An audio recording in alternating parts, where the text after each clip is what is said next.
Hi, எதுக்காக நம்ம நான் டிட்டர்மினிஸ்டிக் ஃபைனைட் ஆட்டோமேட்டாலேருந்து டிட்டர்மினிஸ்டிக் ஃபைனைட் ஆட்டோமேட்டாவை கன்வெர்ட் பண்ணுறோம். அப்படி கன்வெர்ட் பண்ணும்போது என்ன மாதிரியான சேஞ்சஸ் நடக்குது அப்படிங்கிறத பற்றி தான் இங்கே நம்ம பார்க்க போகிறோம். நம்மளுடைய சிஸ்டம் சிம்பிள் சிஸ்டமாக இருக்கும் பட்சத்தில் என்ஐபிஏலேருந்து டிஎஃப்ஏயாக கன்வெர்ட் பண்ணுறது அவசியம் இல்லை. ஃபஸ்ட்டு டிஎஃப்ஏவை நம்ம டிசைன் பண்ணிவிட்டு then we are going to the implementation part. But நம்மளுடைய சிஸ்டம் காம்ப்ளெக்ஸாக சிஸ்டமாக இருக்கும் பட்சத்தில் டிஎஃப்ஏ டிசைன் பண்ணுறது ரொம்ப கஷ்டமான ஒரு விஷயம். அதனால தான் ஃபஸ்ட்டு என்எஃப்ஏல நம்ம டிசைன் பண்ணுறோம். ஏன்னா என்எஃப்ஏல டிசைன் பண்ணுறது ரொம்ப ஈஸி. ஸோ என்எஃப்ஏல டிசைன் பண்ணிவிட்டு நம்ம டிஎஃப்ஏவுக்கு கன்வெர்ட் பண்ணுறோம். ஏன்னா என்எஃப்ஏல இம்ப்ளிமெண்டேஷன் பண்ணுறது கஷ்டம், டிஎஃப்ஏல இம்ப்ளிமெண்டேஷன் பண்ணுறது ஈஸி. அதனால தான் நம்ம என்எஃப்ஏலேருந்து டிஎஃப்ஏவுக்கு கன்வெர்ட் பண்ணுறோம்.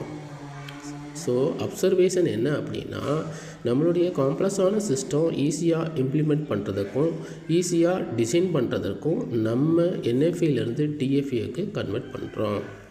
Okay, cool.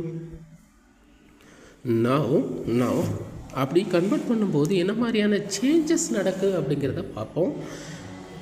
ஸோ ஃபஸ்ட்டு நம்ம என்ன பார்க்க போகிறோம் அப்படின்னா, total number of state.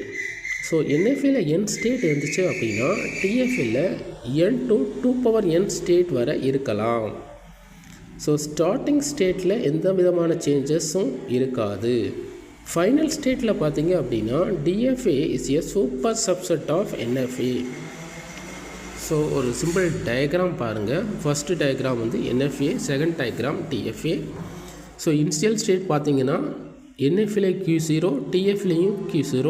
So there is no changes. Total number of state பார்த்தீங்க அப்படின்னா என்எஃப்ஏல 1 2 3, டிஎஃப்ல 1 2 3 4 5. So total number of state change from 3 to 5. Okay, whole.